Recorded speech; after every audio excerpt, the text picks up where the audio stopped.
All right, we've got Matt paired up with Tyler Beede here on the mound. Let's take it through and then break it down a little bit.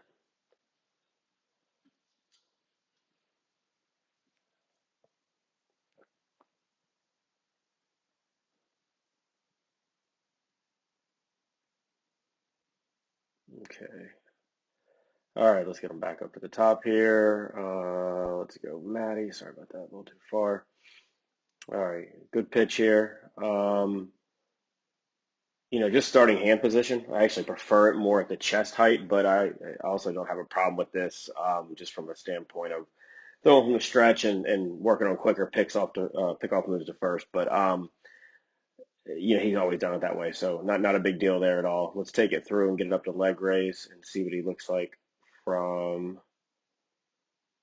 Okay, back hip stays inside of the drive leg, doesn't get stacked up there, so we're in a good spot here. Let's see what he does, like what I like to call coiling. I think we could get into the backside a little bit more against it with kind of that coiling motion. That I believe Matt and I talked about last practice as well. That direction, taking that shin and turning it away from the target.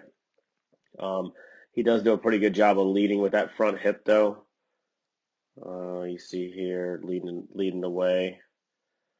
Not the best line again. Matt has a tendency to open up a little bit quicker, but we had talked about it during this session as well, and I think on this particular pitch he does a pretty good job of staying closed with that top half. And then as we take him into front foot strike there, we'll just kind of compare Tyler along the way. We talked about the coiling around on that back against that backside, which you can see right here. His shin and knee start to turn away from the target as he sits into that backside. Leading with that front hip as well, staying closed. So just a minor adjustment. And Matt and I were doing a drill the other night that I think we already started to work on improving that during the last bullpen session. Let's go ahead and take Tyler into the front foot strike here. Taller guy, but just a huge stride length. And then when he lands, his head's centered up over his body here. And Matt's pretty close to that position as well. I think we could get even more stride length. You can just tell from the angle of Tyler here, ankle up to knee and then up to hip flexor. Feel like Matt's leaving a little bit on the table here. That's just more of a, not a half stride, but 2/3, 3/4. I think we can get a little bit more out of it to really gain some of that extra leverage as we move down the mound. He's in a pretty good late cock position with the arm here, right around 90. Tyler's slightly outside of 90 when you look at this angle here as far as where the ball is relative to his shoulder. Somewhere around 90 is in a good spot. And it's, as we see here, elbow is below the shoulder, which is completely fine because as you move through the delivery, as the arm goes to lay back, that's when that shoulder gets up to the height of the, the elbow gets up to the shoulder height, sorry. As he's coming through here, I think we do kind of leak over to the front side a little more than I would like. So I think that just can get solved quickly with an increase in the stride length, and so we'll continue to work on that here. And let's kind of watch Tyler as he comes through. And notice when he lands, those shoulders are still closed, and the belt buckle is starting to open up towards the catcher. Let's see what Matt looks like here.